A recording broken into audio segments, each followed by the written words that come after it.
स्वागत है स्टूडेंट्स आपका प्रभात इंस्टीट्यूट मिर्ज़ापुर के इस चैनल में। आज के इस वीडियो में हम लोग क्लास 9th साइंस के बारे में बात करेंगे। कक्षा 9 का विज्ञान है, विज्ञान विषय जो है उसके बारे में हम लोग बात करेंगे। तो देखिए ये आपके सामने ये क्या होता है। देखिए जो हमारा क्लास 9th का जो साइंस है, ये साइंस 3 भागों में बटा हुआ है, फिजिक्स, केमिस्ट्री और बायो। ठीक है, तो ये तीनों कंबाइन रूप से यहाँ पे कक्षा 9 की बुक में दिया गया है। ठीक है, और जिसका विषय सूची आपके सामने यहाँ पर दिया हुआ है, आप देख रहे हैं। ये सभी अध्याय 1 हमारे आसपास के पदार्थ से लेकर के ये टोटल 15 चैप्टर तक हैं, और ये टोटल 15 चैप्टर हमारे साइंस की बुक में दिए गए हैं। तो अब यहाँ पर देखिए, अगर आप समझना चाहें तो समझ सकते हैं। ये जो पहले 1, 2, 3, 4 चैप्टर हैं, ये केमिस्ट्री के चैप्टर हैं। इसके बाद इसके बीच में 5, 6 और 7 जो है ये तीनों बायो का चैप्टर है। ठीक है, और इसके बाद लास्ट में जो 8 से लेकर टोटल ध्वनि यानी कि 12वें चैप्टर तक ये फिजिक्स के चैप्टर्स हैं। इसके बाद अगर हम लास्ट में देखें तो देखिए हम बीमार क्यों होते हैं, प्राकृतिक संपदा और खाद्य संसाधनों में सुधार। तो ये देखिए जो भी साइंस पढ़ने वाले स्टूडेंट हैं उनके लिए ये जानना जरूरी है। ठीक है, तो ये 3 चैप्टर जनरल नॉलेज के रूप में दिए गए हैं। ठीक है जी हाँ स्टूडेंट्स, आज के इस वीडियो में हम लोग अध्याय 9 की चर्चा करने वाले हैं। अध्याय 9 का हम नोट्स देखेंगे, साथ ही इसमें जो भी महत्वपूर्ण जो टर्म आए हैं, जो भी टॉपिक्स हैं, उसको हम अच्छे से ध्यान से समझेंगे। तो शुरू करते हैं। बल तथा गति के नियम। बल वह बाह्य कारक है जो किसी वस्तु की स्थिति में परिवर्तन कर सकता है या परिवर्तन करने का प्रयास करता है। दैनिक जीवन में हम सभी लोग देखते हैं फ्रेंड्स कि हम लोग अक्सर बल लगाते हैं। जैसे आप साइकिल चलाते हुए बल लगाते हैं, आपको दरवाज़ा खोलना हो तो बल लगाते हैं। ठीक है, तो दैनिक जीवन की बहुत सारी कार्यक्रम को करने के लिए, कार्य को करने के लिए हमें बल लगाना पड़ता है। तो इसका जो परिभाषा होगा, बल वह बाह्य कारक है जो किसी वस्तु की स्थिति में परिवर्तन कर सकता है या परिवर्तन करने का प्रयास करता है। अब यहाँ पर 2 पॉइंट्स सीखने वाली हैं। पहला जो है शब्द वो है बाह्य कारक। बल एक बाहरी कारक है, बाहर से लगाया जाता है। और दूसरा जो है स्थिति में परिवर्तन। ये अगर आप 2 चीज़ें अगर आप माइंड में रखते हैं तो आप बल की परिभाषा आसानी से दे सकते हैं। बल वह बाह्य कारक है जो किसी वस्तु की स्थिति में परिवर्तन कर सकता है या परिवर्तन करने का प्रयास करता है। आगे बढ़ते हैं। तो बल के मात्रक, यूनिट्स ऑफ फोर्स। तो देखिए बल के मात्रक कौन कौन से होते हैं, कौन कौन से प्रचलित हैं, इसके बारे में भी हमें ज़रूर जानना चाहिए। तो बल का एसआई मात्रक न्यूटन होता है। बल का एसआई मात्रक न्यूटन होता है, जबकि सीजीएस पद्धति में अगर सीजीएस मात्रक की बात की जाए तो डाइन होता है। और एक अन्य मात्रक भी है किलोग्राम भार। तो ये 3 मात्रक बल के लिए इस्तेमाल किए जाते हैं। एसआई मात्रक न्यूटन, सीजीएस मात्रक डाइन और अन्य मात्रक में किलोग्राम भार। आइए हम इसको अलग अलग पद्धतियों में समझते हैं। तो देखिए अगर एमकेएस पद्धति की बात की जाए तो 1 न्यूटन बराबर होता है 1 किग्रा मीटर प्रति सेकंड स्क्वायर। तो देखिए अक्सर एग्जामिनर वगैरह आपको से परीक्षा में पूछ सकते हैं या टीचर भी पूछ सकते हैं कि 1 न्यूटन किसे कहते हैं। ठीक है, मूल मात्रकों के पदों में 1 न्यूटन क्या होता है। यहाँ पर आप कह सकते हैं कि 1 न्यूटन किसको कहा जाता है, 1 किग्रा मीटर प्रति सेकंड स्क्वायर को ही 1 न्यूटन कहा जाता है। सीजीएस पद्धति में बल का मात्रक डाइन होता है। तो डाइन और न्यूटन में क्या संबंध है? 1 न्यूटन बराबर होता है 10⁵ डाइन। तो इसको आपको ध्यान रखना है, ठीक है। कभी अगर कन्वर्ट करने वाली बात आएगी, बदलने वाली बात आएगी एसआई से सीजीएस में, तो 1 न्यूटन बराबर 10⁵ डाइन होता है। आगे बढ़ते हैं। 1 न्यूटन बराबर, अगर लास्ट वाले यूनिट की बात करें किलोग्राम भार, तो 1 न्यूटन में 1/9.81 किलोग्राम भार होता है। अगला हेडिंग है बल के प्रभाव। तो बल के कौन कौन से प्रभाव हैं? Effect of force.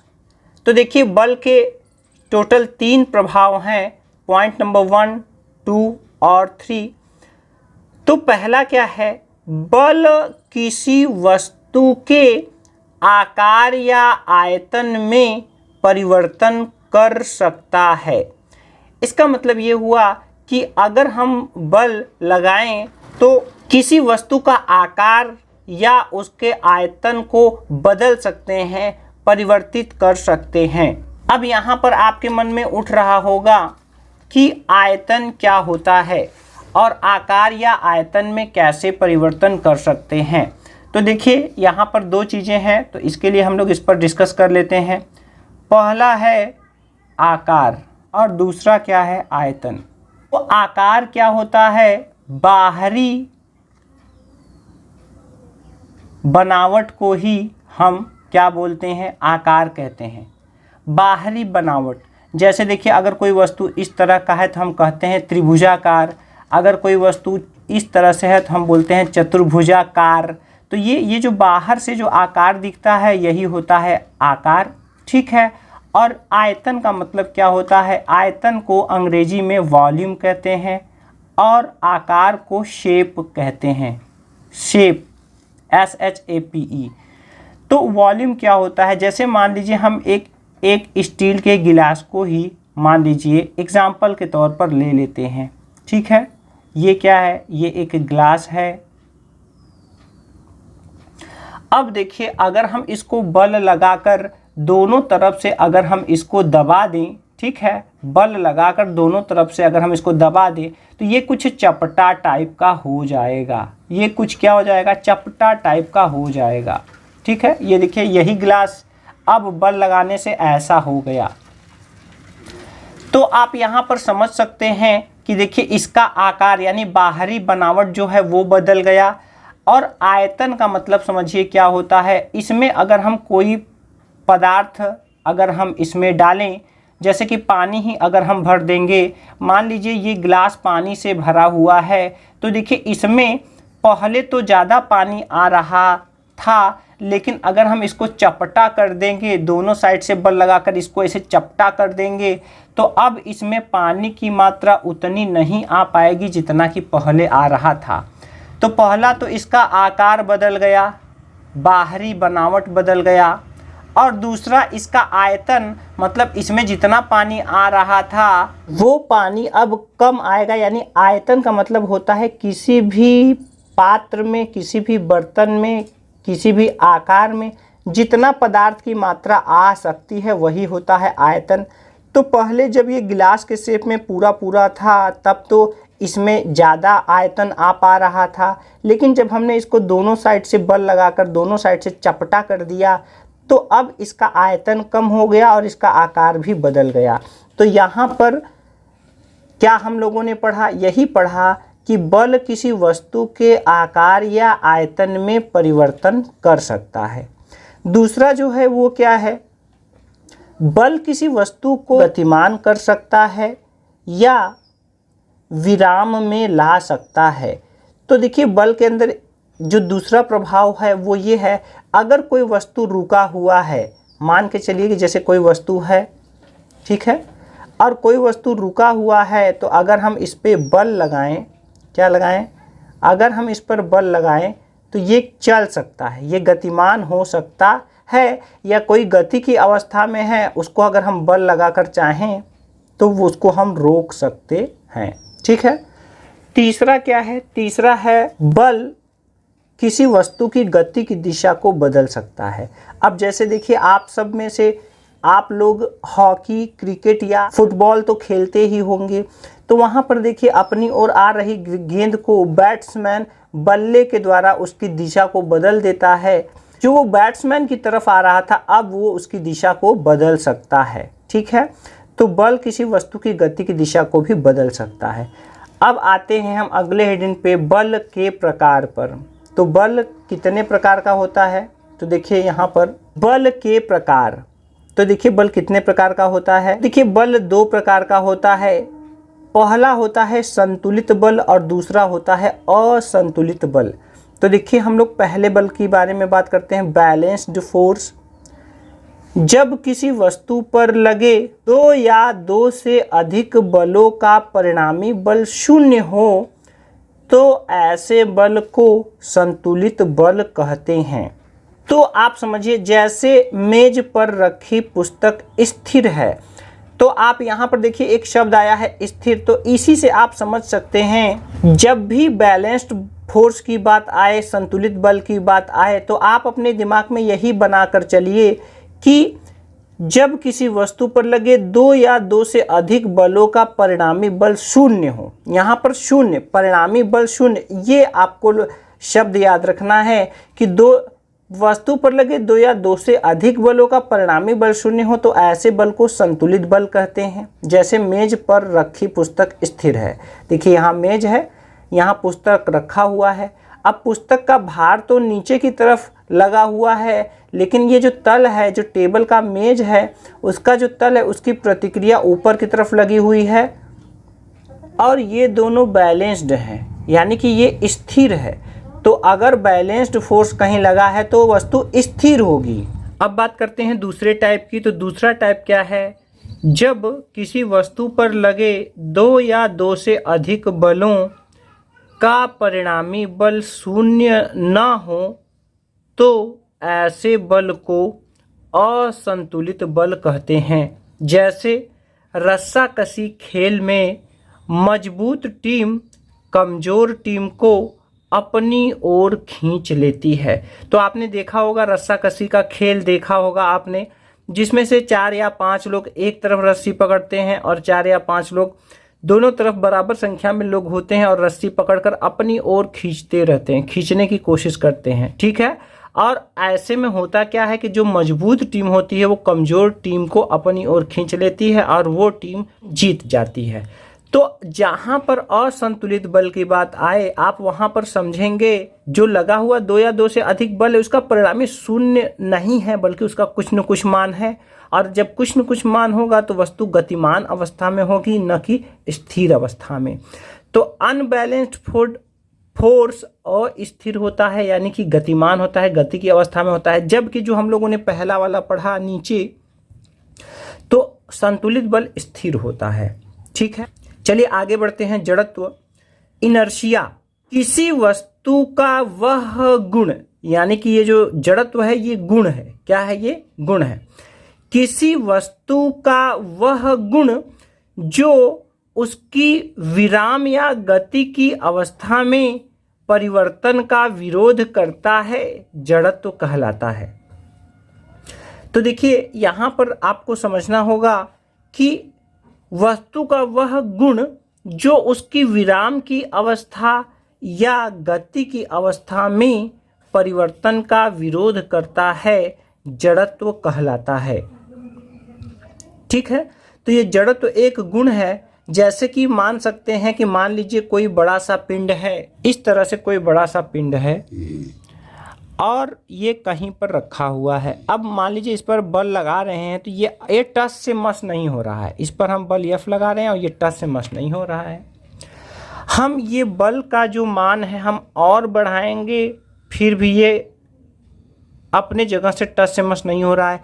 इसका मतलब इसका जड़त्व का जो गुण है वो इसको रोके हुए है, वो इसको स्थिर किए हुए है। अब हम अपने बल का मान बढ़ाते जाएंगे तो एक ऐसी अवस्था आएगी जब ये हमारा बल इसके जड़त्व के गुण से अधिक हो जाएगा, तब ये जो है जो पिंड है ये आगे की तरफ गतिमान हो जाएगी। तो इसी के कारण वस्तुएं विराम अवस्था में ही रहती हैं, या फिर अगर गति की अवस्था में है तो गति की अवस्था में ही रहती हैं। यहाँ पर एक स्टार पॉइंट है। अब यहाँ पर आप समझिए, किसी वस्तु का जो जड़त्व होता है वो उसके द्रव्यमान के समानुपाती होता है। इसका मतलब ये हुआ कि अगर वस्तु का द्रव्यमान बहुत ज़्यादा है तो उसका जड़त्व भी बहुत ज़्यादा होगा, और अगर द्रव्यमान कम है तो जड़त्व भी क्या होगा, कम होगा। ठीक है, द्रव्यमान अधिक तो जड़त्व भी अधिक होगा, और द्रव्यमान कम तो जड़त्व भी कम होगा। आइए देखते हैं हम जड़त्व के प्रकार। ठीक है, तो जड़त्व के प्रकार, टाइप्स ऑफ इनर्शिया। जड़त्व के प्रकार कितने होते हैं? तो देखिए, जड़त्व भी 3 प्रकार का होता है। विराम का जड़त्व, इनर्शिया ऑफ रेस्ट। इसका मतलब ये हुआ कि अगर कोई वस्तु विराम में है तो विराम में ही वो रहना चाहता है, वो गति में जाना नहीं चाहता है। गति का जड़त्व, इसका मतलब ये हुआ कि अगर वो गति में है तो गति में ही रहना चाहता है, विराम में नहीं आना चाहता। तीसरा है दिशा का जड़त्व। इसका मतलब ये हुआ कि यदि कोई वस्तु किसी दिशा में गतिमान है तो वो उस दिशा में ही रहना चाहता है, दिशा को बदलना नहीं चाहता है, वो उसी दिशा में रहना चाहता है। अगर हम दिशा को बदलना चाहेंगे तो हमें बल लगाना पड़ेगा। आगे बढ़ते हैं, जड़त्व के उदाहरण, जड़त्व के एग्जाम्पल।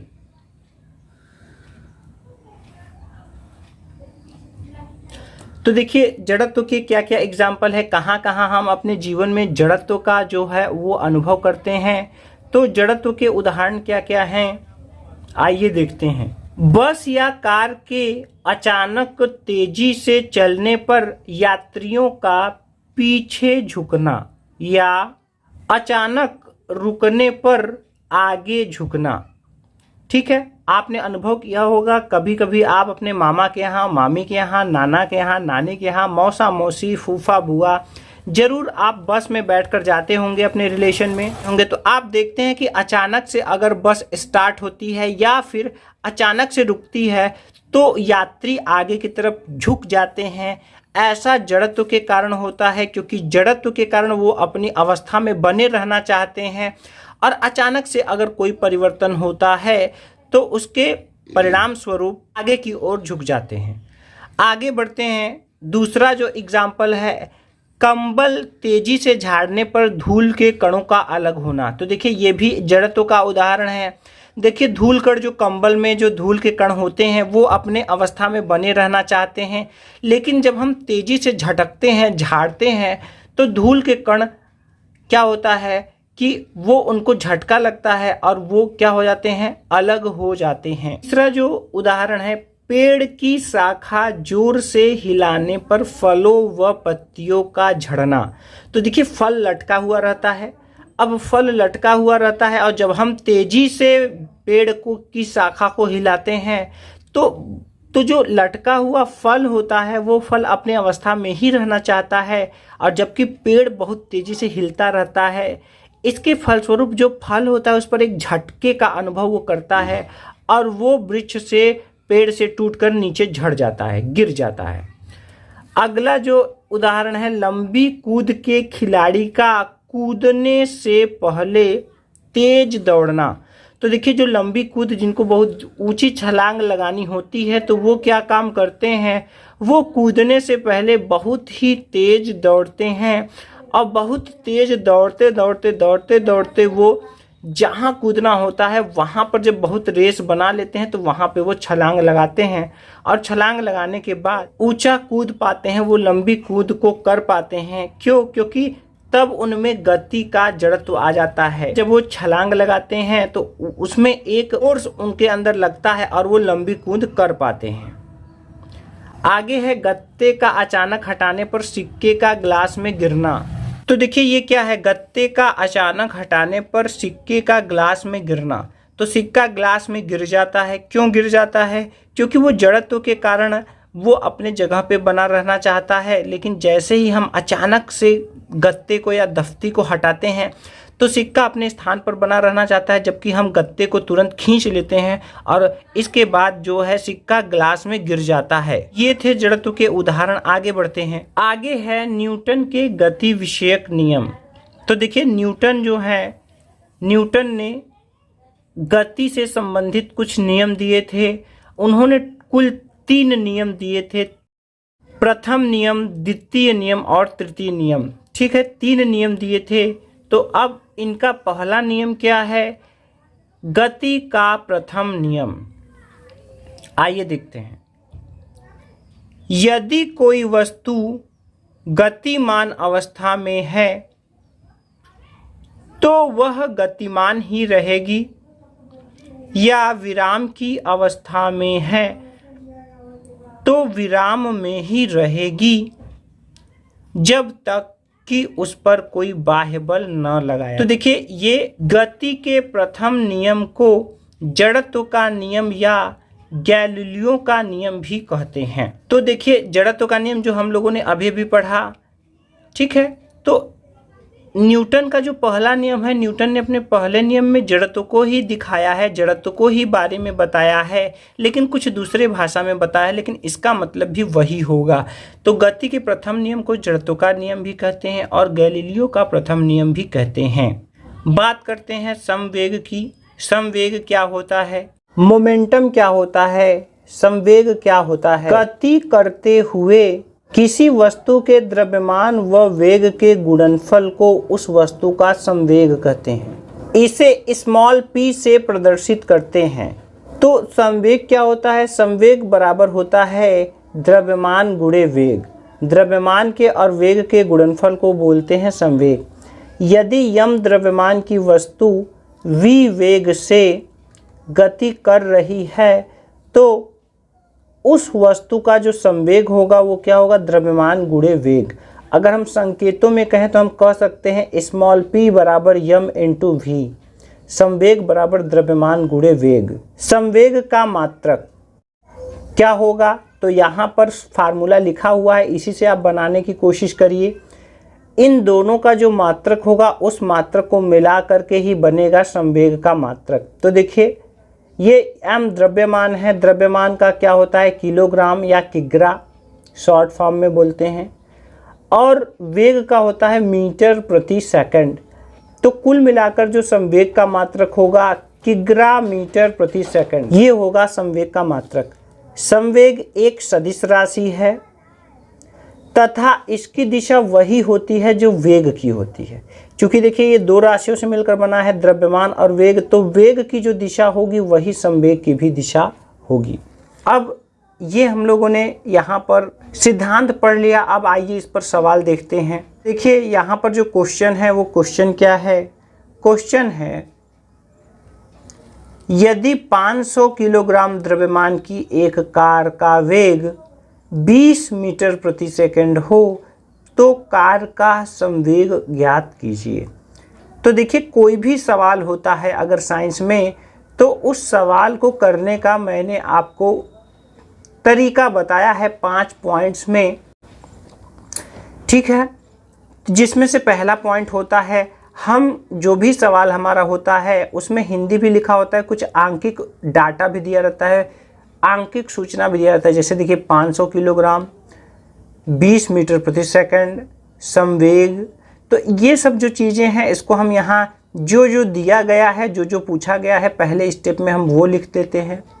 तो द्रव्यमान दिया है 500 किलोग्राम, वेग दिया है 20 मीटर प्रति सेकंड और संवेग पूछा जा रहा है।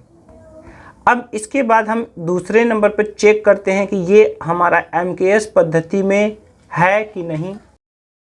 जब हम ये चेक कर लेते हैं तो देखिए यहाँ मीटर है, यहाँ किलोग्राम है, यहाँ सेकंड है, ये MKS पद्धति में है, तो इसमें कुछ बदलाव नहीं करना है। आगे तो आगे देखिए क्या होता है फार्मूला, संवेग बराबर द्रव्यमान गुणे वेग, ठीक है। तो तीसरे नंबर पर जब हम देख लेते हैं कोई बदलाव नहीं करना है तो हम सूत्र खोजते हैं कि कौन सा सूत्र इसमें अप्लाई होगा। इसके बाद हम इसमें मान रखते हैं। तो देखिए द्रव्यमान की जगह 500 किलोग्राम, वेग की जगह 20 मीटर प्रति सेकंड। अब जो भी अंक है अंक का अंक में गुणा कर लेंगे। तो देखिए पीछे 3 जीरो है तो यहाँ 3 जीरो लग जाएगा। और यहाँ पर 5 दूनी 10, तो इस तरह से यहाँ पर आ गया 10,000 किग्रा मीटर प्रति सेकंड। ये हमारा उत्तर होगा, हमारा आंसर होगा। आगे बढ़ते हैं, गति का द्वितीय नियम। तो ये नियम समझना बहुत ज़रूरी है और ये बहुत ही ज़्यादा इम्पॉर्टेंट है और आगे तक भी काम करता है। तो देखिए, अगर हम संकेत में बोलना चाहें तो हम क्या बोलेंगे, F प्रोपोर्शनल डेल्टा P बटा डेल्टा T। या अगर हम इसी को हिंदी में कहना चाहें तो हम कह सकते हैं कि किसी वस्तु पर लगा हुआ बाह्य बल वस्तु के संवेग, देखिए P स्मॉल p क्या होता है, संवेग।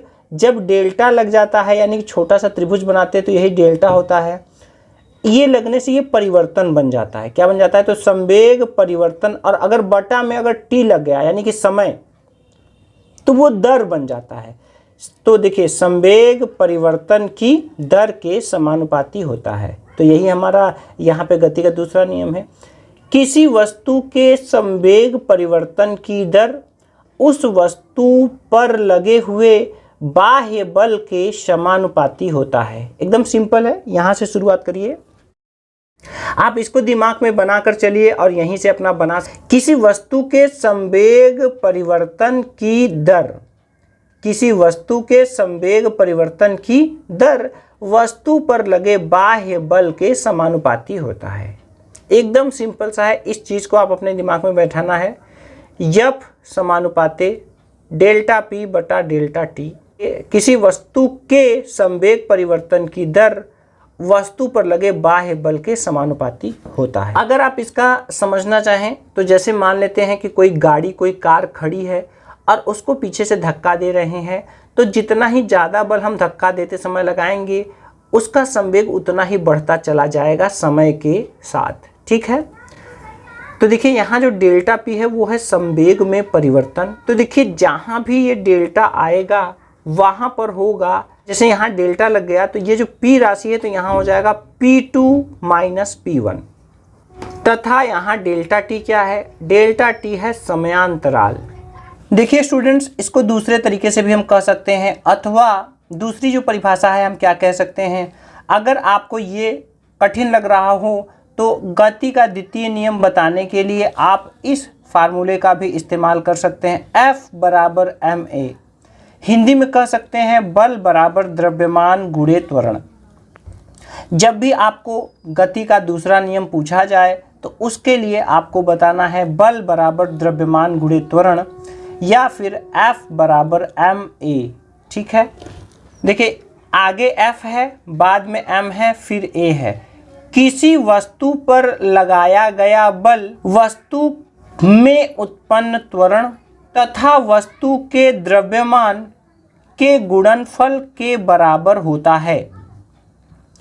किसी वस्तु पर लगाया गया बल वस्तु में उत्पन्न त्वरण तथा वस्तु के द्रव्यमान के गुणनफल के बराबर होता है।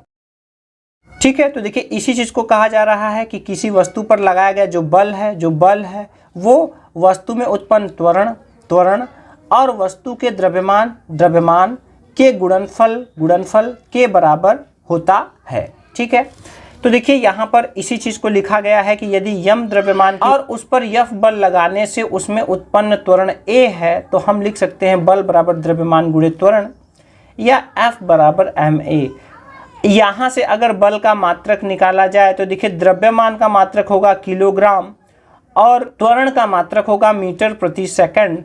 तो बल का मात्रक क्या होगा, किग्रा मीटर प्रति सेकंड स्क्वायर। इसी को कहा जाता है न्यूटन। देखिए बहुत बार परीक्षाओं में पूछा जाता है गति के द्वितीय नियम का निगमन कीजिए। तो आइए इसको हम लोग देख लेते हैं, गति के द्वितीय नियम का निगमन। ठीक है, derivation of second law of motion. तो देखिए इसमें हमें क्या करना पड़ेगा, देखिए हमें यही दिखाना है, ठीक है, कि जो वस्तु के संवेग परिवर्तन की दर लगाए गए बल के समानुपाती होता है, तो इसी से हमें जो लास्ट में हम लोगों ने दूसरा बोला था F बराबर ma, यही हम आकर हमको यहाँ पर दिखाना है। तो कैसे दिखाना है? गणितीय विधि से दिखाना है, गणित के रूप में दिखाना है। इसी को निगमन कहा जाता है, कि मतलब सूत्रों के द्वारा जैसे वैज्ञानिक लोग सिद्ध करते हैं कोई चीज़, वैसे ही हमें इसे सिद्ध करना है। तो आइए देखते हैं। माना किसी वस्तु का द्रव्यमान स्मॉल m, प्रारंभिक वेग u तथा डेल्टा t समय तक एक निश्चित बल F लगाने पर वेग v हो जाता है। तब अगर अब देखिए फ्रेंड्स, यहाँ हमें संवेग परिवर्तन की दर निकालना है। तो संवेग परिवर्तन में जब दो संवेग रहेगा, प्रारंभिक और अंतिम, तब तो हम संवेग में परिवर्तन निकालेंगे। तो इसी के लिए यहाँ पर माना गया है द्रव्यमान m, प्रारंभिक वेग u है, यानी कोई वस्तु गति की दिशा में चल रही है, कोई वस्तु गतिमान है और चल रही है, उसका द्रव्यमान m है, प्रारंभिक वेग u है। डेल्टा t समय तक एक निश्चित बल अगर उसमें लगाया जा रहा है तो यहाँ पर देखिए उसका वेग v हो जा रहा है, यानी पहले था u, बाद में v हो गया। तब अगर हम आपसे पूछें कि बताइए वस्तु का प्रारंभिक संवेग क्या होगा, इसका मतलब कि P1 पहला है तो P1, दूसरा है तो P2। तो हम लोगों ने पढ़ा द्रव्यमान और वेग के गुणनफल को संवेग कहते हैं। तो P1 बराबर होगा m इंटू u, द्रव्यमान और प्रारंभिक वेग, और अंतिम संवेग P2 क्या होगा? द्रव्यमान और अंतिम वेग mv। अब यहाँ पर अगर हम डेल्टा t समय में संवेग में परिवर्तन निकालें तो डेल्टा p बराबर होगा P2 माइनस P1, यानी कि यहाँ पर P2 में से P1 हमको घटाना है, तो P2 की जगह m भी रखेंगे और P1 की जगह रखेंगे। यहाँ हम देख सकते हैं कि दोनों ही पदों में m कॉमन है, तो बाहर कॉमन निकाल लेंगे। तो इस तरह डेल्टा p बराबर हो जाएगा m इंटू कोष्टक में v माइनस u। अब देखिए यहाँ पर जब हम डेल्टा p निकाल चुके हैं तो यहाँ पर हमें संवेग परिवर्तन की दर निकालना। तो हमें कुछ भी नहीं करना है, यहाँ पर डेल्टा p लगा हुआ है, बाएं पक्ष में भी दाएं पक्ष में भी हमें डेल्टा t से भाग कर देना है, यानी बटा में डेल्टा t यहाँ पर भी लगाना है और बटा में डेल्टा t यहाँ पर भी लगाना है। तो इस प्रकार संवेग परिवर्तन की दर डेल्टा p बटा डेल्टा t बराबर हो जाएगा m कोष्टक में v माइनस u बटा डेल्टा t। अब यहाँ पर अगर हम देखें, यदि लगाया गया बल F हो तो न्यूटन के नियम के अनुसार, गति के द्वितीय नियम के अनुसार, वस्तु के संवेग परिवर्तन की दर लगाए गए बल के समान, F प्रोपोर्शनल डेल्टा p बटा डेल्टा t। अब यहाँ पर देखिए, यहाँ पर डेल्टा p बटा डेल्टा t का यहाँ पर जो भी मान आया है वही मान हम यहाँ पर रख देंगे। फिजिक्स में, भौतिकी में जब प्रोपोर्शनल का चिन्ह, जब समानुपाती का चिन्ह हटता है तो एक नियतांक यहाँ पर लग जाता है। तो देखिए यहाँ बराबर लग चुका और यहाँ पर एक नियतांक k आ चुका है। तो F बराबर स्मॉल k m कोष्टक में v माइनस u बटा डेल्टा t, या F बराबर k m a, जहाँ a बराबर क्या होगा? तो देखिए क्या होता है, जो त्वरण होता है वो वेग परिवर्तन की दर होता है, यानी ऊपर वेग परिवर्तन होगा, यानी कि अंतिम वेग में से प्रारंभिक वेग घटाएंगे तो वेग में परिवर्तन आ जाएगा, और नीचे समय होता है। तो त्वरण बराबर होगा वेग परिवर्तन बटा समय, मतलब सूत्र में अगर कहें तो a बराबर v माइनस u बटा डेल्टा t। यदि k बराबर 1 तो F बराबर ma। इस तरह से हमारा गति के द्वितीय नियम का निगमन हो चुका है। यहाँ पर अब हम इसको परिभाषित अगर करें कि F बराबर जो ma है, तो देखिए यहाँ बराबर में द्रव्यमान है और त्वरण है।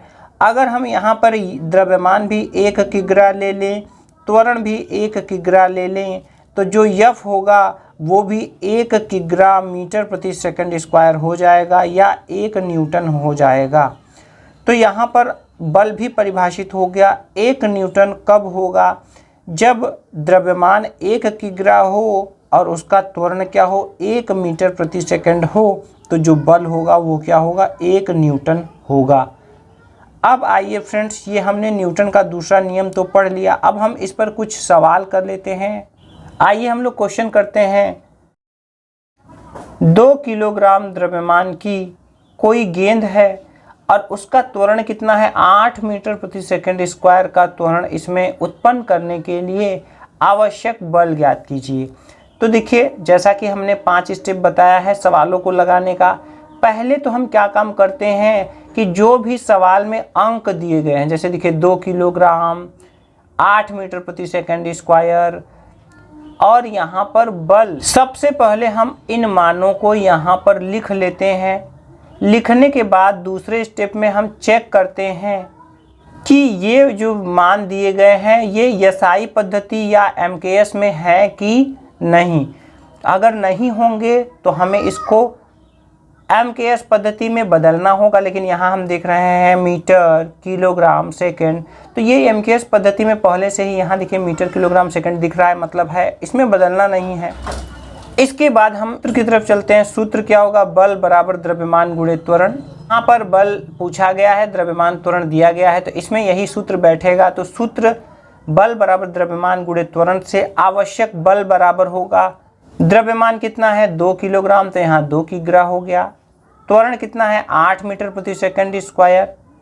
तो जब हम इन दोनों का गुणा करेंगे तो 2 8 16 और इसको हम मात्रक एक तरफ लिख लेंगे किग्रा मीटर प्रति सेकंड स्क्वायर, और इसी को कहा जाता है न्यूटन। ठीक है, तो हमेशा आपको ध्यान रखना है कि जब भी आप कैलकुलेशन कर लें, गुणा कर लें, तो जो आपका मान है उसको यूं ही नहीं छोड़ना है, उसका मात्रक यहाँ जरूर लिखना है। इस तरह से हमारा उत्तर हो गया। जहाँ उत्तर आ जाए वहाँ उत्तर भी लिखना जरूरी है। आइए दूसरा क्वेश्चन देखते हैं। 4 किग्रा द्रव्यमान की वस्तु पर 20 न्यूटन का बल लगाने पर उत्पन्न त्वरण ज्ञात कीजिए। सेम तरीका हम फर्स्ट स्टेप में लिखते हैं, जो जो चीज़ें दी गई हैं या जो पूछा गया है। तो यहाँ देखिए द्रव्यमान 4 किलोग्राम, बल 20 न्यूटन, त्वरण पूछा गया है। अब यहाँ हम देखेंगे कि ये एमकेएस पद्धति या एसआई में है कि नहीं। तो देखिए यहाँ पर किलोग्राम और न्यूटन दिया हुआ है, तो ये एसआई पद्धति में पहले से ही है। अब हम सूत्र खोजेंगे। तो देखिए बल बराबर द्रव्यमान गुणे त्वरण, तो यहाँ हमें त्वरण चाहिए और बल और द्रव्यमान दोनों ये दिया हुआ है। त्वरण निकालने के लिए द्रव्यमान को बटा में ले जाना पड़ेगा, तो त्वरण बराबर होगा बल बटा द्रव्यमान। बल का मान है यहाँ पर 20 न्यूटन और द्रव्यमान है 4 किलोग्राम, तो 20 बटा 4 रखेंगे। जब हम इसका पहाड़ा बढ़ेंगे तो यहाँ 4 पंजे 20, ये 5 मीटर प्रति सेकंड स्क्वायर आएगा और यही हमारा त्वरण होगा, यही हमारा आंसर होगा। आइए नेक्स्ट क्वेश्चन देखते हैं। 10 किग्रा द्रव्यमान का एक पिंड 1 मीटर प्रति सेकंड के वेग से गतिमान है। इसे 10 सेकंड में रोकने के लिए आवश्यक बल ज्ञात कीजिए। ठीक है, तो यहाँ पर देखिए हम क्या करेंगे। यहाँ पर देखिए दिया क्या हुआ है, द्रव्यमान m बराबर 10 किग्रा, प्रारंभिक वेग u बराबर 1 मीटर प्रति सेकंड, समय डेल्टा t बराबर 10 सेकंड, अंतिम वेग।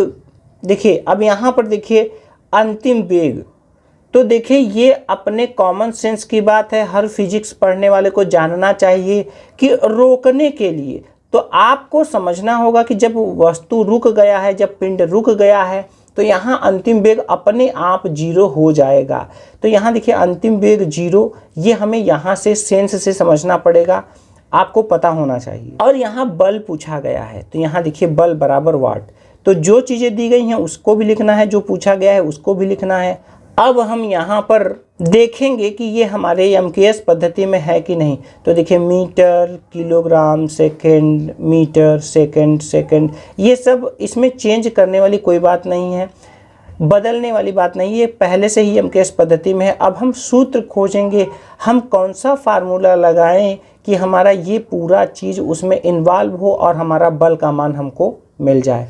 तो यहाँ पर आपको समझना होगा कि ये ज़रूरी नहीं है कि जो आपने यहाँ पर जो सूत्र लास्ट में आ रहा है वही यूज हो, इसके ऊपर के पद भी यहाँ पर यूज हो सकते हैं। तो आइए देखते हैं कि इसमें कौन सा फार्मूला यूज होता है। तो देखिए यहाँ पर फार्मूला कौन सा यूज होगा, यहाँ पर देखिए F बराबर m v माइनस u बटा डेल्टा t। क्यों? क्योंकि देखिए यहाँ पर F बराबर m में होता है, तो a का मान यही होता है ना, v माइनस u बटा डेल्टा t। वेग परिवर्तन की दर, यानी वेग परिवर्तन ऊपर अंतिम वेग माइनस प्रारंभिक वेग बटा टी, यही तो होता है ए। इस तरह से हम यहाँ पर हम सारे वैल्यूज को रखेंगे और यहाँ पर मान रखने के बाद यहाँ पर जब हम हल करेंगे, देखिए अंतिम वेग 0, यहाँ पर 1 मीटर प्रति सेकंड 10 की ग्रा द्रव्यमान है, 10 सेकंड का समय लगा हुआ है। इसको हल करने से आएगा -10/10 और इसको सॉल्व करेंगे तो आएगा 1 न्यूटन। इसलिए आवश्यक बल बराबर 1 न्यूटन। अब देखिए फ्रेंड्स, यहाँ पर एक चिन्ह आया है माइनस, तो साइंस में हर चीज़ हर चिन्ह का मतलब होता है। तो यहाँ पर देखिए ऋण चिन्ह है, यह बता रहा है कि यह जो बल है वो गति के विपरीत दिशा में लगाना पड़ेगा, अभी पिंड रुकेगा, अन्यथा पिंड नहीं रुकेगा।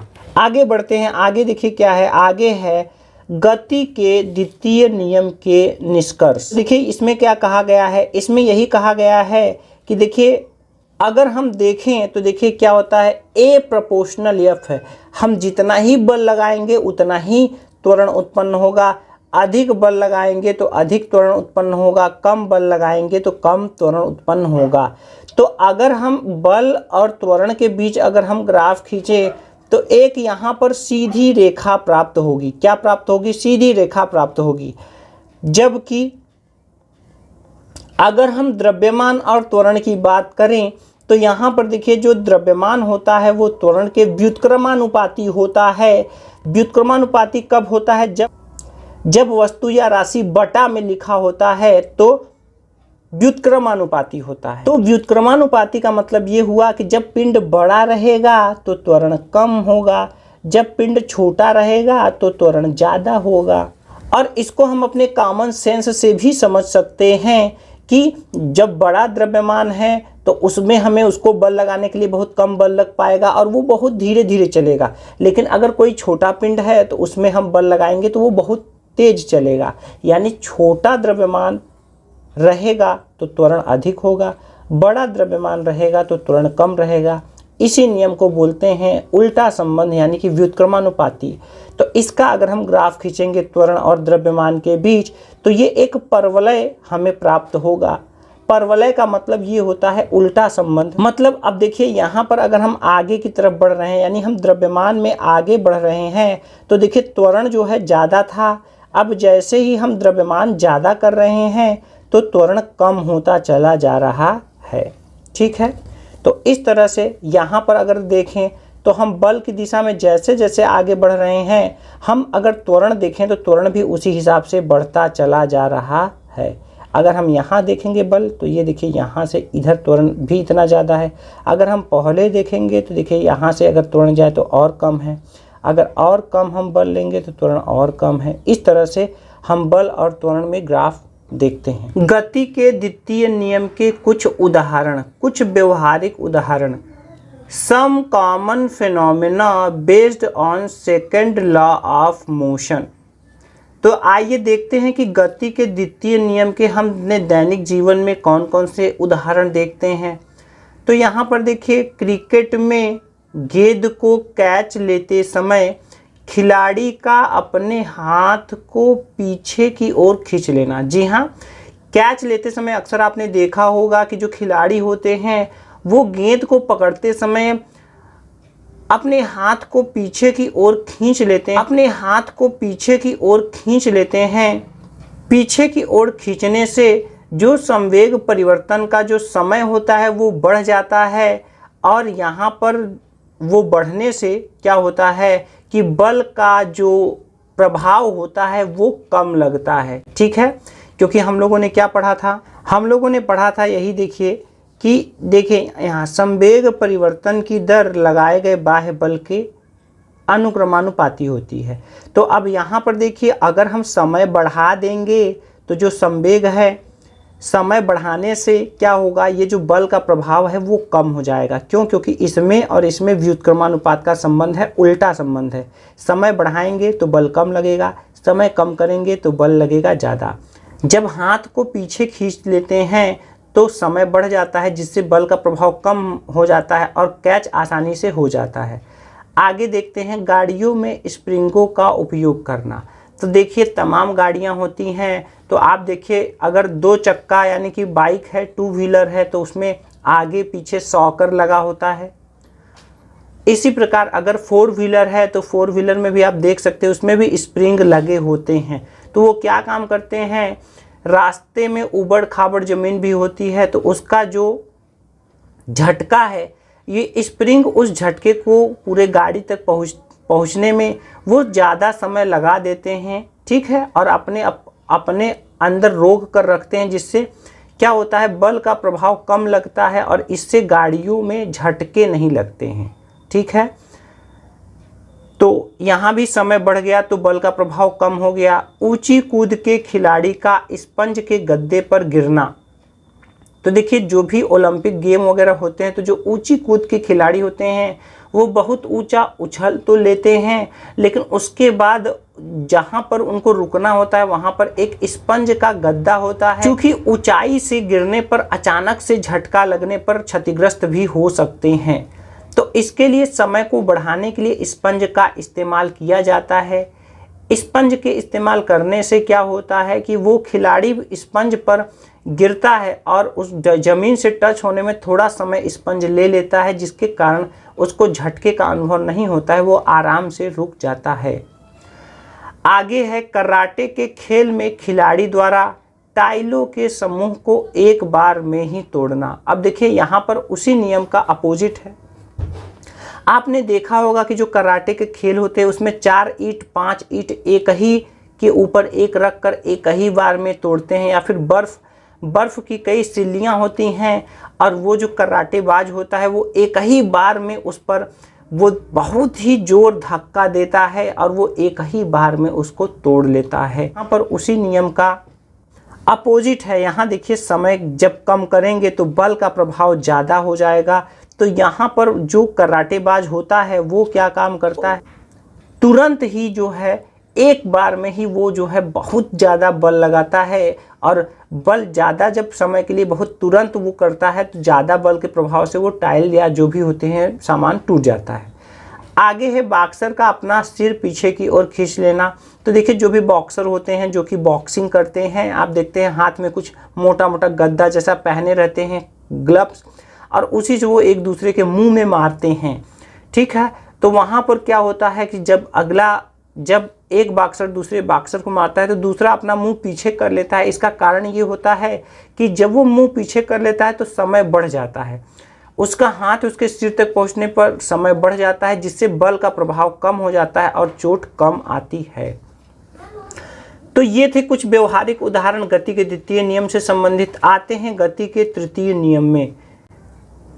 गति का तृतीय नियम, थर्ड लॉ ऑफ मोशन, क्या है? जब एक वस्तु दूसरे वस्तु पर बल लगाती है तब दूसरी वस्तु भी पहले वस्तु पर उतना ही बल विपरीत दिशा में लगाती है, अर्थात प्रत्येक क्रिया के बराबर व विपरीत दिशा में प्रतिक्रिया होती है। इसे क्रिया प्रतिक्रिया का नियम भी कहते हैं। तो बहुत ही आसान है, ठीक है। देखिए आप अनुभव भी कर रहे होंगे। आप समझिए कि मान लीजिए आप किसी दूसरी वस्तु पर बल लगा रहे हैं, आप दीवार पर ही बल लगा रहे हैं अगर, तो आपको अनुभव होता होगा कि दीवार भी आपके हाथ पर उतना ही बल लगा रहा है, ठीक है। तो यहाँ पर अगर कोई वस्तु ए है और किसी दूसरी वस्तु बी पर कोई बल लगा रही है एफ, तो इस नियम के अनुसार, क्रिया प्रतिक्रिया नियम के अनुसार, ए द्वारा बी पर लगा बल बराबर बी द्वारा ए पर लगा बल, यानी जितना ए से बी की ओर बल लगा हुआ है उतना ही बी से ए की ओर बल लगा हुआ है। अगर हम इसको गणितीय रूप में लिखें तो हम लिखेंगे एफ ए बी, मतलब ए से बी की ओर, एफ ए बी बराबर माइनस एफ बी ए, मतलब बी से ए की ओर। यहाँ ए से बी की ओर है, यहाँ बी से ए की ओर है, दोनों अलग अलग विपरीत दिशा में हैं, लेकिन इनकी दिशा जो है वो एक दूसरे की ओर है। अगर एक आगे से पीछे की ओर लगा हुआ है तो दूसरा पीछे से आगे की ओर लगा हुआ है। तो ऋण चिन्ह इसीलिए लगा हुआ है, ये बता रहा है कि जो दिशा इसकी है उसके विपरीत दिशा में ये लगा हुआ है। दोनों का परिमाण बराबर है लेकिन दिशा अलग अलग है। आइए देखते हैं गति के तृतीय नियम के कुछ व्यवहारिक उदाहरण। Some common phenomena based on third law of motion. अब यहाँ पर देखिए जो क्रिया प्रतिक्रिया का नियम होता है, पहला जो इसका उदाहरण है, बंदूक से गोली चलाने पर बंदूक का पीछे हटना। जब भी हम बंदूक से गोली चलाते हैं तो आप देखेंगे कि पीछे की तरफ एक झटका लगता है। आपने देखा भी होगा फिल्म वगैरह में भी कि जब भी बंदूक से गोली चलाते हैं तो हाथ पर एक हल्का झटका सा पीछे की तरफ लगता है। ठीक है, तो ये किस नियम से लगता है? क्रिया प्रतिक्रिया के नियम द्वारा ही लगता है। दूसरा एग्जाम्पल है भूमि पर चलते समय पैरों को पीछे की ओर ढकेलना। तो अब देखिए, हम लोग जो ज़मीन पर चलते हैं तो हम क्या करते हैं, चलते समय हम अपने पैरों को पीछे की तरफ ढकेलते हैं। इसके फलस्वरूप हम आगे की तरफ बढ़ते चले जाते हैं। ठीक है, तो ये भी क्रिया प्रतिक्रिया के नियम का एक उदाहरण है। तीसरा उदाहरण है तैरते समय पानी को पीछे की ओर ढकेलना। तो देखिए, हम क्या करते हैं, हम पानी को पीछे की ओर ढकेलते हैं। इसके फलस्वरूप क्या होता है कि हम आगे की ओर बढ़ते चले जाते हैं। अगला जो है वो क्या है, रेत पर चलने में कठिनाई होना। आप अगर कभी बालू पर चलते हैं तो वहाँ पर क्या होता है, जब हम वहाँ चलते हैं तो हम बालू में भी पैरों को पीछे की तरफ ढकेलते हैं, लेकिन बालू के कण क्या होते हैं, वो खिसक जाते हैं एक दूसरे के ऊपर। तो इसीलिए रेत में चलने पर कठिनाई होती है। क्यों? क्योंकि वहाँ पीछे ढकेलने पर हमें कोई विपरीत दिशा में प्रतिक्रिया बल नहीं मिल पाता है, जिससे वहाँ रेत पर चलने में कठिनाई होती है। पांचवा एग्जाम्पल है जमीन से टकराने पर गेंद का वापस उछलना। आप देखते होंगे कि कोई भी अगर आप गेंद जमीन पर फेंकते होंगे तो वो वापस उछल करके फिर से ऊपर की तरफ चला जाता है। ये किस नियम से होता है? क्रिया प्रतिक्रिया के नियम से। क्योंकि गेंद जितना बल जमीन पर लगाती है, जमीन भी उतना बल लगाती है ऊपर की ओर। तो इस तरह से ये थे गति के तृतीय नियम के उदाहरण। आइए आगे की तरफ बढ़ते हैं। आगे है रेखीय संवेग संरक्षण का नियम, law of conservation of linear momentum. इसमें क्या है, यदि वस्तुओं के निकाय पर बाह्य बल आरोपित न हो, यानी कि कोई भी अगर सिस्टम की बात कर रहे हैं, कोई भी निकाय की बात कर रहे हैं। देखिए, यहाँ पर निकाय एक वैज्ञानिक शब्द है। इसका मतलब क्या होता है, अगर कोई पिंड कई छोटे छोटे कणों से मिलकर बना है, या कोई व्यवस्था, कोई सिस्टम, कोई मशीन बहुत छोटे छोटे कणों से मिलकर बना है, तो उसको हम निकाय हम कहते हैं। तो ये फिजिक्स में भी निकाय शब्द आता है, केमिस्ट्री में भी आता है। तो निकाय का मतलब एक व्यवस्था, एक सिस्टम, एक ऐसी व्यवस्था जो बहुत छोटे छोटे कणों से मिलकर बना हो। तो अब हम समझते हैं। तो देखिए, अगर वस्तुओं के निकाय, यानी कि ये जो निकाय है ये वस्तुओं से बना। जैसे देखिए, यहाँ दो वस्तु हैं, m1 व m2 द्रव्यमान की। इसका वेग है u1, इसका वेग है u2, और दोनों एक ही दिशा में गतिमान है। तो इस पर कोई बाहरी बल नहीं लगा हुआ है। तो अगर ऐसा है तो संयुक्त निकाय का कुल संवेग सदैव संरक्षित रहता है। तो देखिए, यहाँ पर ये एक ही दिशा में दोनों जा रहे हैं, यहाँ दोनों की टक्कर हो जा रही है, और टक्कर के बाद इनका वेग जो u1 u2 था वो बदल करके v1 और v2 हो जा रहा है। तो इसी चीज़ को देखिए, यहाँ पर लिखा गया है कि यदि m1 व m2 द्रव्यमान के दो पिंड u1 व u2 वेग से गतिमान हैं तथा टकराने के बाद उनके वेग v1 व v2 हो जा रहे हैं, तो रेखीय संवेग संरक्षण का नियम क्या कहता है, टक्कर के पहले कुल संवेग बराबर टक्कर के बाद कुल संवेग।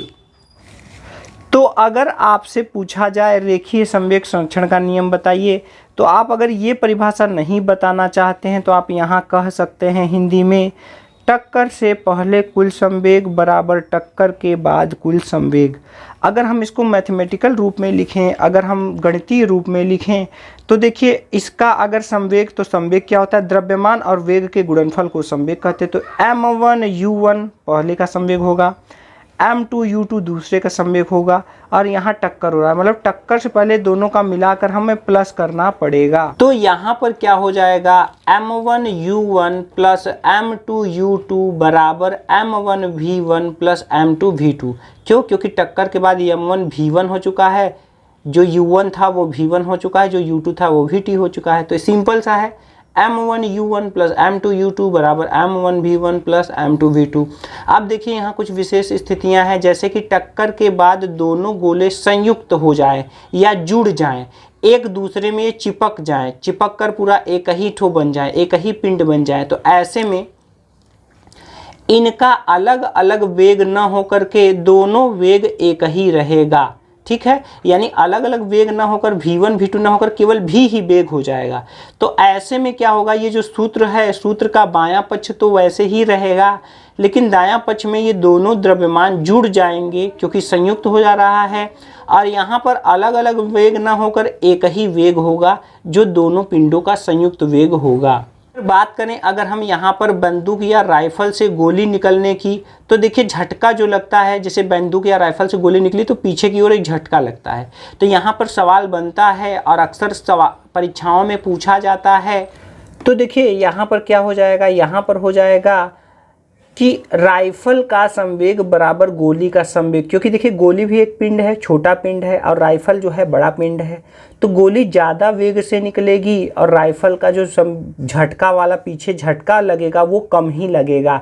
तो यहाँ पर अगर ऐसा सवाल बनता है तो आप क्या कहेंगे, आप इसमें अगर संवेग संरक्षण का नियम अगर लगाना चाहते हैं तो आप कहेंगे राइफल का संवेग बराबर गोली का संवेग। अगर भाई पहले राइफल होगा तभी तो गोली निकलेगी, तभी तो उसमें से बंदूक से गोली निकलेगी। ठीक है, तो राइफल या बंदूक होगा तो पहले ही वो आता है, तो उसका जो वेग होगा उसको m1 u1 मान लेंगे, जो गोली का द्रव्यमान और वेग होगा उसको m2 u2 मान लेंगे।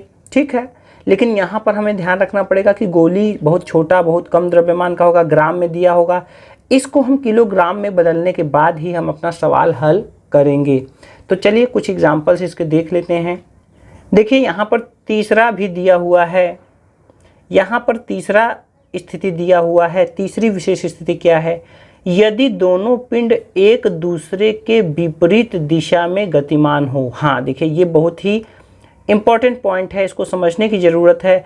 देखिए यहाँ पर ये दोनों जो पिंड हैं वो एक ही दिशा में गतिमान है, पहला भी इसी तरफ आ रहा है, दूसरा भी इसी तरफ आ रहा है, लेकिन कभी कभी ऐसा हो कि पहला इधर आ रहा हो और दूसरा इधर से उधर जा रहा हो, दोनों एक दूसरे के विपरीत दिशा में हों, तो पहले वेग को यानी जो इधर से इधर आ रहा है उसको हम प्लस में लेंगे, लेकिन जो दूसरा वाला इधर से उधर जा रहा है उसको लेंगे माइनस में। किस में लेंगे, तो आइए सवालों में देखते हैं, कंफर्म हो जाएगा। देखिए ये सवाल है हमारा, क्या है सवाल, सवाल ये है 20 किग्रा तथा 80 किग्रा द्रव्यमान के दो गोले क्रमशः 40 मीटर प्रति सेकंड और 10 मीटर प्रति सेकंड के वेग से एक दूसरे की ओर। अब देखिए यहाँ पर सीधे सीधे कहा है एक दूसरे की ओर, मतलब एक गोला उधर से इधर आ रहा है तो दूसरा गोला इधर पीछे से आगे की ओर जा रहा है। ठीक है, ये अब यहाँ पर देखिए ये जो तीसरा नियम है वो लगेगा, यानी पहले वेग को हम धनात्मक लेंगे और दूसरे वेग को ऋणात्मक लेंगे।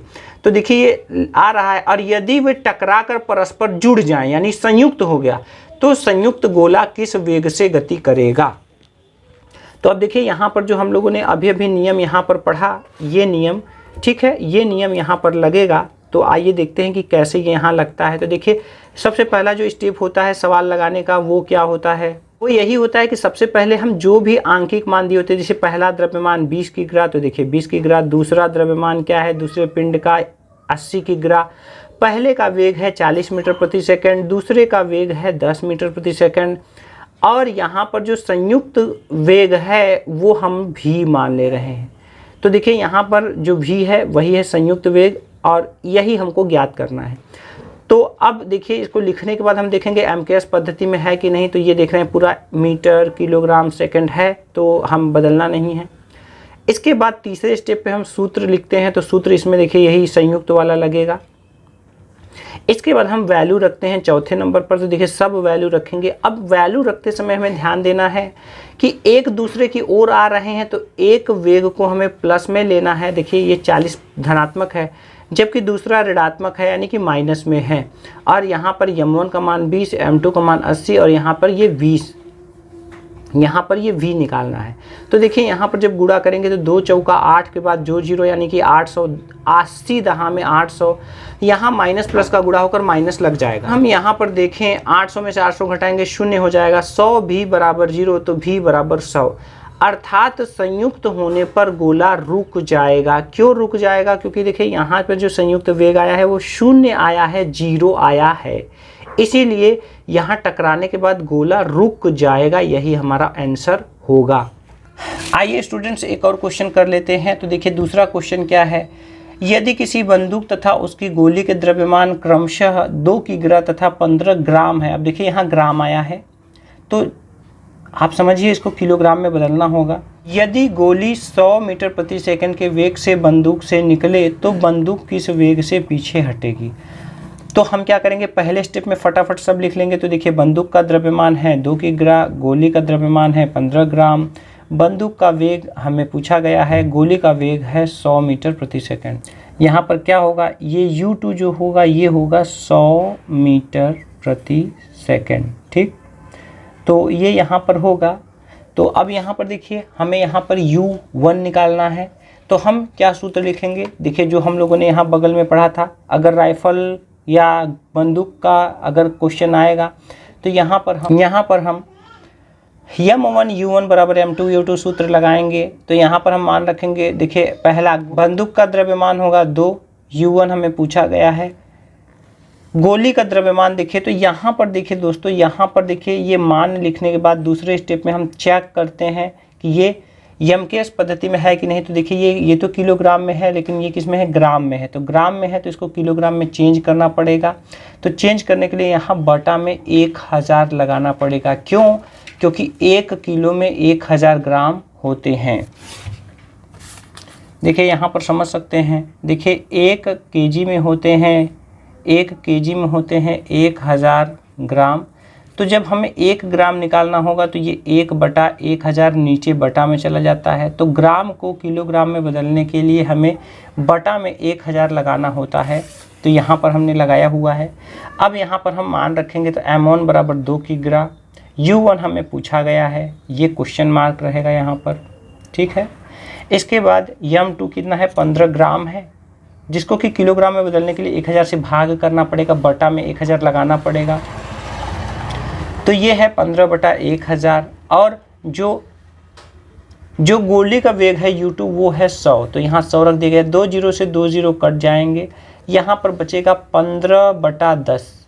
तो देखिए यहाँ पर 15/10 बचा हुआ है। अब यहाँ पर देखिए 15/10 बचा हुआ है, तो नीचे अगर हम 15 में 10 का भाग देंगे तो ये आएगा 1.5। अब चूंकि देखिए यहाँ 2U1 है तो 2 को नीचे लाना पड़ेगा। तो U1 बराबर हो जाएगा 1.5/2। देखिए यहाँ 0 नहीं था तो हम दशमलव के बाद चाहे जितना 0 बढ़ा सकते हैं। तो इस तरह से यहाँ पर जब हम इसको काटेंगे तो ये आएगा 0.75 मीटर प्रति सेकंड, क्योंकि ये क्या है, ये वेग है। तो बंदूक किस वेग से पीछे हटेगी, 0.75 मीटर प्रति सेकंड के वेग से पीछे हटेगी। यही हमारा आंसर होगा। आगे बढ़ते हैं। आगे हम लोग देखेंगे समवेग संरक्षण पर आधारित कुछ व्यवहारिक उदाहरण। दैनिक जीवन में ये जो संवेग संरक्षण का नियम ये जो है वो कहाँ कहाँ अप्लाई होता है, कहाँ कहाँ लागू होता है। तो इसमें देखिए पहला क्या है, पहला है नाव के किनारे से कूदने पर नाव का पीछे हटना। तो देखिए यहाँ पर क्या होता है, जब नाव के किनारे से कूदते हैं तो कूदने पर हम तो ज़मीन पर आ जाते हैं, लेकिन नाव पीछे की तरफ हट जाता है। क्यों? क्योंकि यहाँ पर देखिए 2 पिंड अलग हो रहे हैं, तो यहाँ पर संवेग संरक्षण का नियम लगेगा। इसके अलावा हम देखते हैं रॉकेट प्रक्षेपण। जो रॉकेट लॉन्च होता है, रॉकेट बहुत तेज़ी से ऊपर की तरफ जाता है और उसका धुआं देखते हैं बहुत तेज़ गति से पीछे की तरफ निकलता है। तो रॉकेट जब त्वरित गति से आगे बढ़ता है, ये भी संवेग संरक्षण पर आधारित होता है। इसमें देखिए जो पीछे की गैसें होती हैं वो बहुत तेज़ी से पीछे की तरफ निकलती हैं, जिससे रॉकेट को आगे की तरफ धक्का मिलता है और वो आगे बढ़ता रहता है। तीसरा है तोप या बंदूक से गोला निकलने पर पीछे की ओर हटना। आपने देखा होगा कि तोप या बंदूक से जब भी गोला छोड़ा जाता है तो वो थोड़ा सा पीछे की तरफ वो हट जाता है। तो ऐसा क्यों होता है? क्योंकि 2 पिंड एक दूसरे से अलग हो रहे हैं या जुड़ रहे हैं। जहाँ पे भी जुड़ाव या अलगाव वाली बात होगी तो वहाँ संवेग संरक्षण का नियम जरूर लगेगा। अगला हेडिंग है बल का आवेग। बल का आवेग क्या होता है? Impulse of force. तो क्या होता है ये देखते हैं कि बहुत अधिक बल बहुत कम समय के लिए किसी पिंड पर लगाया जाए तो उस बल तथा समयांतराल के गुणनफल को बल का आवेग कहते हैं। इसे कैपिटल I से प्रदर्शित करते हैं। तो देखिए बल का आवेग क्या होता है फ्रेंड्स। देखिए आवेग को अगर हम एक शब्द में एक शब्द में कहना चाहें तो हम क्या कहेंगे, झटका। क्या कहेंगे, झटका। ठीक है। अब ये झटका तो आप समझते ही होंगे, जब अचानक से बहुत ढेर सारा बल कहीं किसी वस्तु पर लग जाता है तो वो आवेग कहलाता है। क्या कहलाता है, आवेग कहलाता है। तो यहाँ पर देखिए यदि बहुत अधिक बल बहुत कम समय के लिए किसी पिंड पर लगाया जाए तो बल तथा समय अंतराल के गुणनफल को बल का आवेग कहते हैं और आवेग को I से प्रदर्शित करते हैं। यानी कि इम्पल्स का जो कैपिटल का I है, यही I यहाँ पे है आवेग। अर्थात बल का आवेग बराबर बल गुणे समय अंतराल। यानी बल में जब हम समय का गुणा करते हैं तो बल का आवेग बन जाता है I बराबर F into delta T. I equal to F into delta T. I बराबर F गुणे डेल्टा टी। आवेग एक सदिश राशि है और आवेग की दिशा लगे हुए बल की दिशा में होती है और इसका SI मात्रक क्या होता है। देखिए बल का मात्रक न्यूटन, तो न्यूटन, और समय का मात्रक सेकंड। तो यही से बना हुआ है, आवेग का SI मात्रक न्यूटन सेकंड होता है। तो कभी भी जहां आवेग की बात आए तो वहां आप यही समझेंगे कि बल और समयांतराल का गुणनफल आवेग होता है I बराबर F गुणे डेल्टा टी। अब यहाँ पर देखिए आवेग तथा संवेग में क्या संबंध होता है, हम लोग देखेंगे relation between impulse and momentum. तो देखिए जैसा कि हम लोग न्यूटन के दूसरे नियम में पढ़ चुके हैं, यहाँ पर जो बल F होता है वो क्या होता है, ma, और a क्या होता है, वेग परिवर्तन बटा समय अंतराल। तो a की जगह डेल्टा v बटा डेल्टा टी लिखा जा सकता है। तो यहाँ ma को हम यम डेल्टा v बटा डेल्टा टी भी लिख सकते हैं, समीकरण नंबर 1। अब आवेग की परिभाषा से हम लोगों ने जाना कि आवेग I बराबर होता है F गुणे डेल्टा टी। तो अब यहाँ पर ये जो F का बल का मान हम लोगों का यहाँ आया है यम इंटू डेल्टा v बटा डेल्टा टी, यही वैल्यू हम यहाँ F की जगह पर रख देंगे और समय की जगह समय वैसे ही लिख देंगे। तो इस तरह से यहाँ पर अगर हम लोग देखें तो डेल्टा टी से डेल्टा टी कट जा रहा है और कटने के बाद यहाँ पर क्या बच रहा है, I बराबर यम डेल्टा v। अब ये देखिए फ्रेंड्स, ये जो जब हम द्रव्यमान में वेग का गुणा करते हैं तब तो संवेग बनता है। अब यहाँ डेल्टा लगा हुआ है तो P स्मॉल लिखने के बाद हम यहाँ डेल्टा लगा देंगे। तो इसका मतलब ये हुआ कि जो आवेग होता है वो संवेग परिवर्तन के बराबर होता है। तो इस प्रकार हम लोगों ने जाना कि जो आवेग होता है वो संवेग परिवर्तन के बराबर होता है, I बराबर डेल्टा P। अब इसके जगह पे हम ये फार्मूला भी लगा सकते हैं, m डेल्टा v भी लगा सकते हैं, ठीक है, और F इंटू डेल्टा टी भी लगा सकते हैं। अब आइए इन पर कुछ एग्जांपल्स हम लोग देखते हैं। तो देखिए एग्जांपल में अगर हम देखें तो देखिए 4 किग्रा द्रव्यमान के पिंड में 5 मीटर प्रति सेकंड का वेग परिवर्तन करने के लिए आवश्यक आवेग का मान ज्ञात कीजिए। ठीक है, तो यहाँ पर देखिए अगर हम लोग ध्यान से देखें तो देखिए यहाँ पर जो द्रव्यमान है वो कितना है, वो है 4 किग्रा। तो 4 किग्रा यहाँ पर हम लोगों ने लिख लिया। अपने पहले स्टेप के अनुसार दूसरे स्टेप में वेग परिवर्तन है उसको हम लोगों ने लिख लिया। तीसरे स्टेप में हम लोगों को आवेग पता लगाना है, इसी क्वेश्चन मार्क, ये हो गया। इसके बाद हम लोग दूसरे नंबर पर चेक करते हैं कि ये एमकेएस पद्धति, देखिए मीटर किलोग्राम सेकंड, मतलब चेंज नहीं करना है। इसके बाद हम लोग तीसरे नंबर पर सूत्र लिखते हैं, आवेग I बराबर द्रव्यमान यम गुणे वेग परिवर्तन डेल्टा v। तो I बराबर क्या हो जाएगा, द्रव्यमान का मान 4 है तो 4 रखा जाएगा और यहाँ पर जो वेग परिवर्तन है वो 5 रखा जाएगा। 4 पंजे 20 और I का जो मात्रक होता है वो हम लोगों ने यहाँ पर देखा न्यूटन सेकंड, तो यहाँ पर हो जाएगा न्यूटन सेकंड। अब यहाँ पर हम लोग देखेंगे आवेग पर आधारित कुछ अनुप्रयोग, some applications based on impulse. तो देखिए यहाँ पर एग्जाम्पल्स हैं। जैसे देखिए क्या होता है, चीनी मिट्टी के बर्तनों को कागज, घास फूस या थर्माकोल के टुकड़ों में पैक करने से वे सुरक्षित रहते हैं। अब देखिए यहाँ पर क्या है, यहाँ पर देखिए बहुत ज़्यादा बल कम समय के लिए लग रहा है। अब बताइए चीनी मिट्टी के जो बर्तन हैं अगर वो ऊपर से गिरेंगे तो क्या वो बच पाएंगे? नहीं। क्यों? क्योंकि उनमें बहुत ज़ोर का झटका लगेगा, बहुत ज़ोर का आवेग लगेगा। तो अब यहाँ पर हम उनको सुरक्षित कैसे करते हैं? हम जिस भी डब्बे में उसको रखते हैं उसमें कागज, घास फूस या थर्माकोल में हम पैक करते हैं जिससे उन पर झटका नहीं लगता है और वे सुरक्षित रहते हैं। अगला जो एग्जाम्पल है वो है रेलगाड़ी के डिब्बों में शटिंग के दौरान इसको झटकों से बचाने के लिए प्रतिरोधों का उपयोग किया जाता है। इसका मतलब ये हुआ कि जब भी रेलगाड़ी में ब्रेक लगाया जाता है तो उसको शटिंग बोलते हैं। और ब्रेक के दौरान क्या होता है, हर एक डिब्बा में जो पहिए होते हैं, पहिए के पास क्या होता है, ब्रेक जैसा लगा होता है, जैसे हम लोगों की साइकिल में लगा होता है, तो वो हर पहिए में चिपक जाता है जिससे कि हर डब्बा क्या होता है, रुक जाता है। अगर ऐसा ना हो तो इतना जोर का झटका लगेगा कि क्या होगा कि एक डिब्बे के ऊपर दूसरा डिब्बा चढ़ भी सकता है या पटरी से उतर सकता है, एक्सीडेंट हो सकता है। इसके लिए हर चक्के में प्रतिरोध यानी कि ब्रेक लगाया जाता है। अगला है तीव्र धावक रेस खत्म करते समय धीरे धीरे गति कम करते हैं।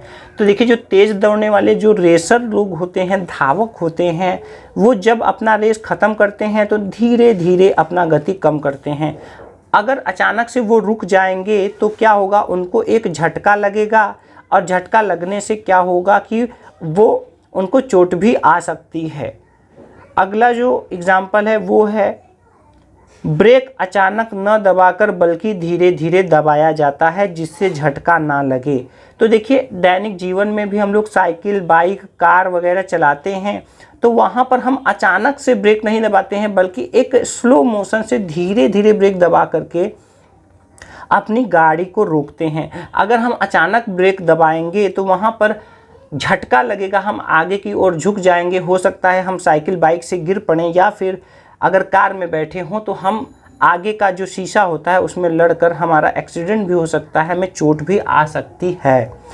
तो इस तरह से हमारा आज ये पूरा चैप्टर जो है, जो गति, बल तथा गति के नियम चैप्टर का ये पूरा नोट्स आज हमारा कंप्लीट हो गया है। इस पे जो भी सवाल न्यूमेरिकल थे वो भी हम लोगों ने कवर कर लिया है। अगर आपको इस चैप्टर से संबंधित कुछ और भी कन्फ्यूजन हो तो आप कमेंट करें। आपको आपके प्रॉब्लम से संबंधित वीडियोस भी जल्द से जल्द मिल जाएगी। तो आज के लिए इतना ही, मिलते हैं नए वीडियो में। एक बार फिर से आपसे रिक्वेस्ट करना चाहेंगे कि अगर आपने स्टूडेंट्स इस चैनल को सब्सक्राइब नहीं किया है तो सब्सक्राइब ज़रूर कर लें। अगर सब्सक्राइब कर लिया है तो अपने दोस्तों में शेयर ज़रूर करें। बहुत से लोग ऐसे चैनल्स की तलाश में रहते हैं, उनको सही जगह पहुंचाएं, उनका भला करें, आपका भी भला होगा।